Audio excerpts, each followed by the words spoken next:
Hello to you and welcome to my YouTube channel. This is Miss Charlie Adera with EMG TV. In my previous video, I looked at the forward in Fathers of Nation. Like I said, I'm looking at step by step, bit by bit.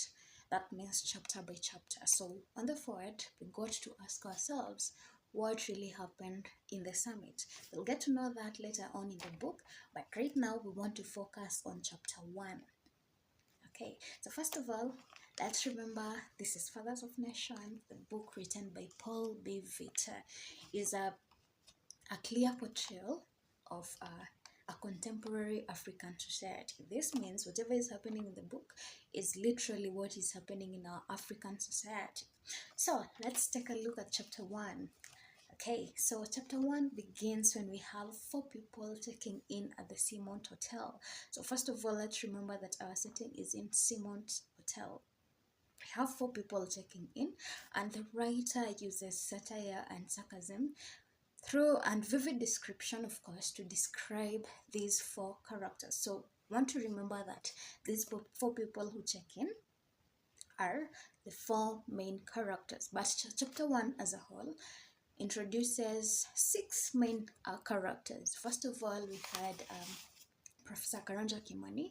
Second, we have Comrade Ngobile Melusi. Thirdly, we have Pastor Chineke Chemaka. We have Engineer Saif Tahir. We have Dr. Afolabi. And lastly, we have Fiona Mackenzie, who's a reporter of the Gambian News. Later on, we'll get to see that he was taken on loan in VOA. So, chapter 1, we have 4 people checking in at the Seamount Hotel. Now, the first person to check in is Professor Karanja Kimani. The writer tells us that Karanja Kimani is from Kenya, yeah, and on the check-in form or account or book, we get to see that Professor Karanja Kimani is a professor in the Institute of Development Studies in the University of Nairobi in Kenya. So that was an important point to note. So I hope every reader took note of that. So that was the first person to check in at the Seamount Hotel. The second person to check in was Comrade Ngobile Melusi. So let's remember that Karanja Kimani was sent in on the eastern wing of the Seamount Hotel. That is also something else we need to take note of. Now, the writer uses symbolism to show the way these people were allocated different positions at the Seamount Hotel.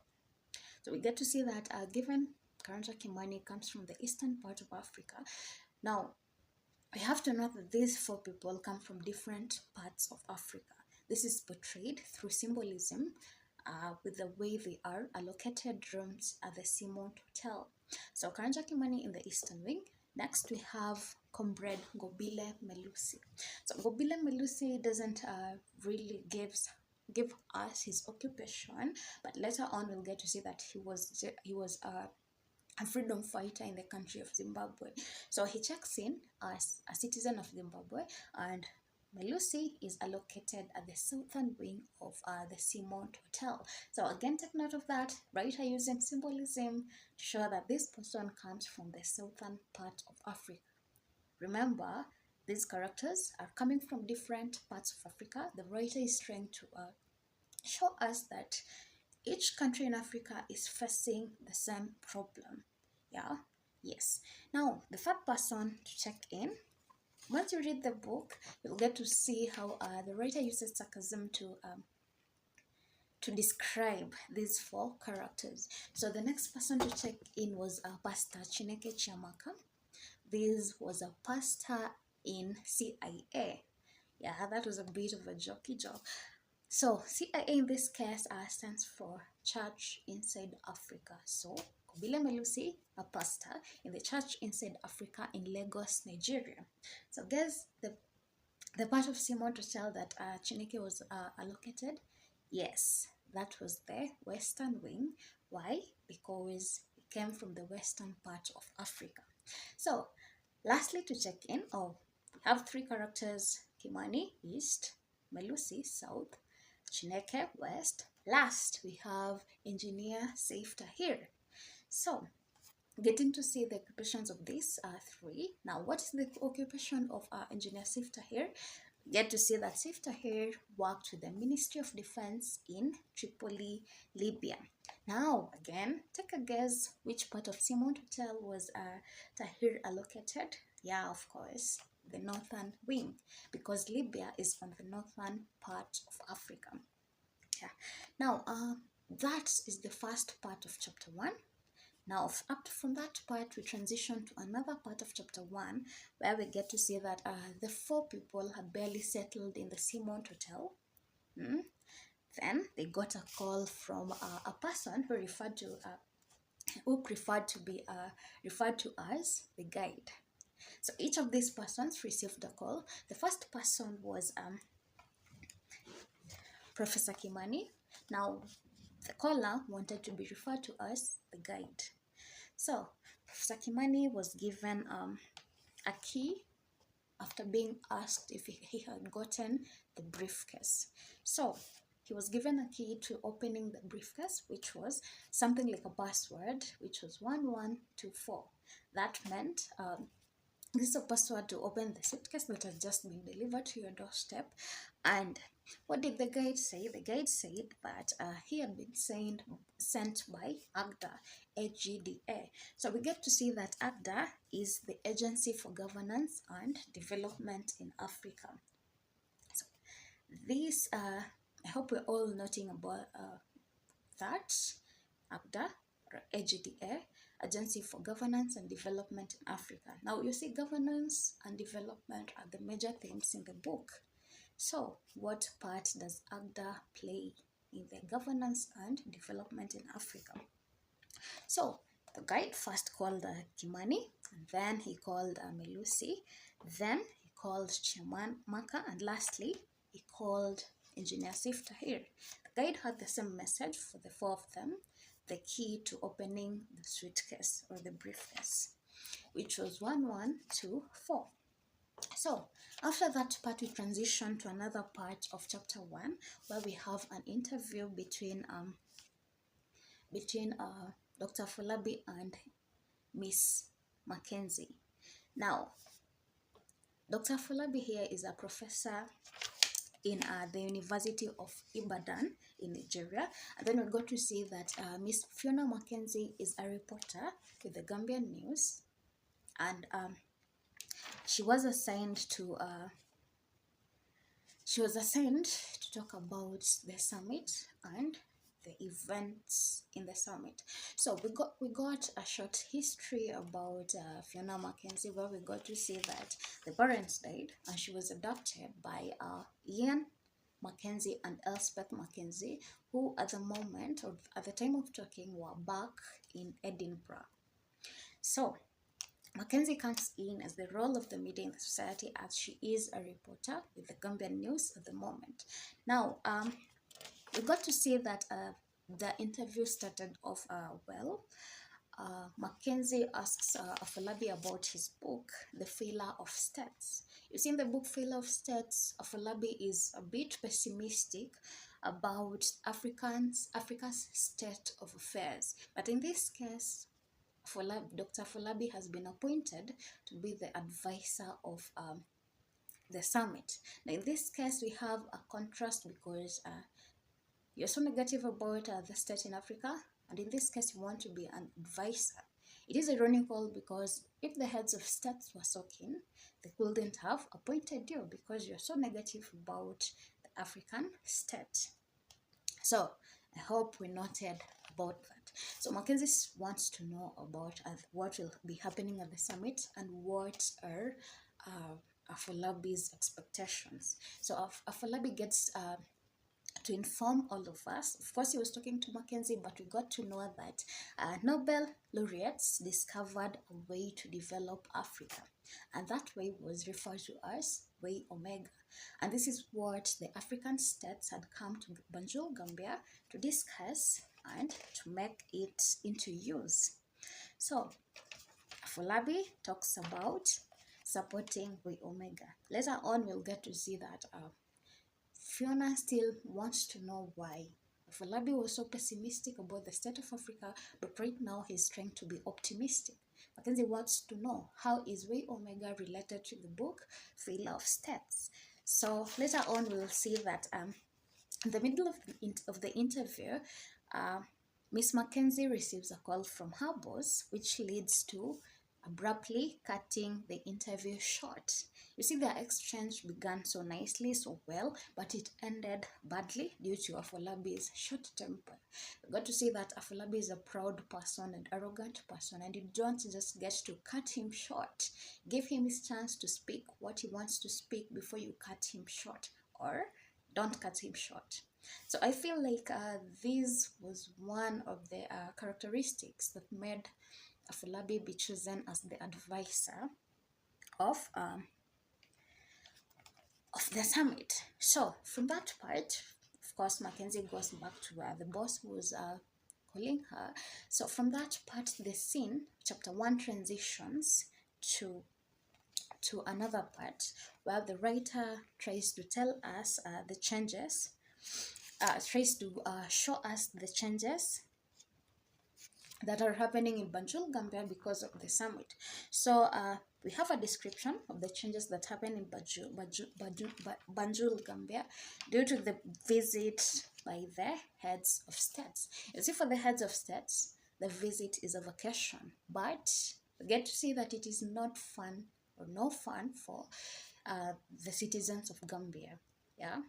Why? Why do we say that it was no fun for the citizens of Gambia? So first of all, we got to see that there was a demolishment of roadside kiosks. Yeah, the demolishment of roadside kiosks, and the writer goes on to explain that this was an only source of income for some of the families, and in this case, should not be really some, but most. Yeah, we know how the lower class citizens are mostly with the population is usually on the higher rank. So okay, so we got to see that for the African heads of states, this summit was like a vacation to them. But you see, for the citizens of Gambia, it was no fun, because at what cost? Yeah, you have to ask yourself. Yeah, the visit for the heads of states, this is just a vacation. After all, they are running away from their own problems in their various countries. But in this case, the citizens of Gambia are the ones suffering or getting to suffer the consequences. Now, why do we say that it wasn't fun for the citizens of Gambia? So first of all, let us look at the demolishment of roadside kiosks. Only the demolishment of roadside kiosks. You see, the writer comes to tell us, goes on and tells us that this was an only source of income for some of the Gambian citizens, and the government goes on to demolish them. And why is the government doing this? The government refers to this as slum clearance. It doesn't want to see that the visiting heads of states cannot be allowed to see slums. So in this case, slums are being cleared. They refer to it as slum clearance. Now, these are the clear the slums so that the dignitaries can see that a few streets once had sidewalks. Yeah, I hope we took note of that. Now, number two, why is it no fun for the citizens of Gambia now that the heads of states are visiting Banjul, Gambia? We have rare retarmacking of roads, which causes traffic to come to a standstill. Rare retarmacking of roads, which causes traffic to come to a standstill. Now, these are retarmacking of roads with the traffic coming to a standstill causes the increase in bribe and extortion. Sorry, we have the increase in bribe and extortion as we have a few guard checkpoints sprouting everywhere. You see, the guards are using this, taking advantage of this to take bribes and take part in corruption. Number three, why do we think that the visit to Gambia is no fun for the citizens of Gambia? We have the shortage of water supply. Why do we have a shortage of water supply? We have a shortage of water supply because water is being routed to the new fountains to amaze the heads of states. So the leaders of Gambia are cutting short the water used by the citizens of Gambia to go and get them used on the new fountains on the Pinnacle Hotel just to amaze the the heads of states who are just visiting. Yeah, have to take note of that. A bit ironical, we can say, because these citizens are the ones who voted these leaders in. Now, from that part, the scene transitions to a part where we're told that the visiting dignitaries are presented as a headache in terms of security and protocol.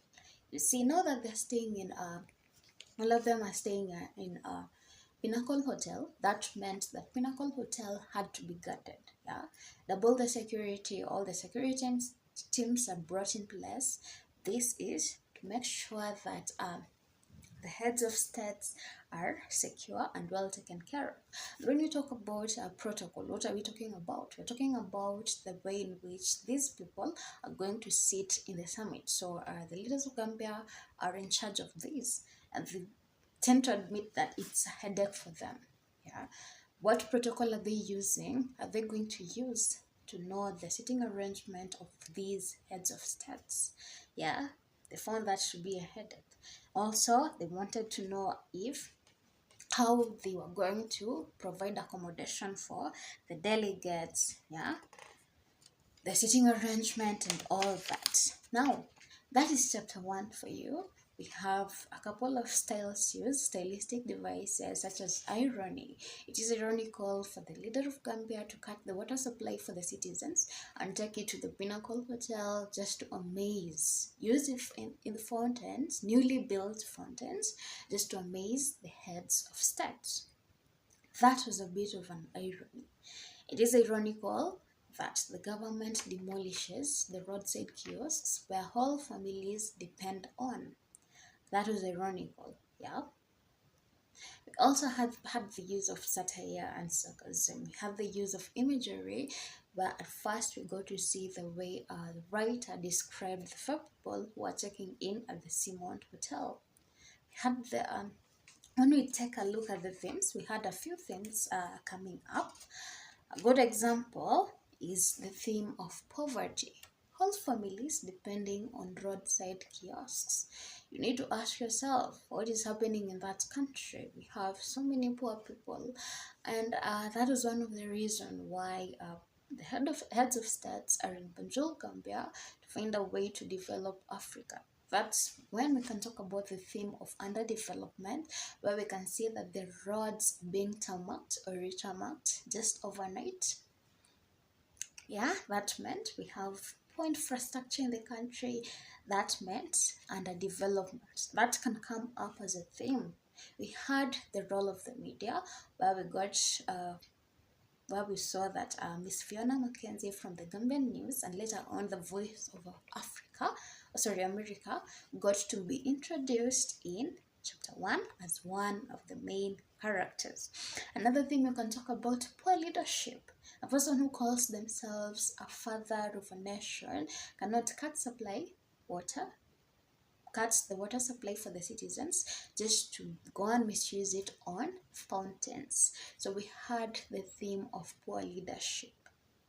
The theme of corruption definitely came up when we had guard checkpoints sprouting everywhere, and the guards taking advantage of this to be able to take bribes and take part in corruption. Another theme, we had the theme of betrayal. Yeah, the leaders of Africa are betraying the citizens of Africa. Yeah, for example, look at the way the leaders of Gambia, Banjul Gambia, are treating their citizens. How can you cut the water supply for people who need it to go and use it on fountains? How can you demolish kiosks where whole families depend on? So these are just some of the themes. I'm sure when you read chapter 1, you can come up with more themes. But the main themes in this book is development, poverty, impunity, disease, all these things, major themes.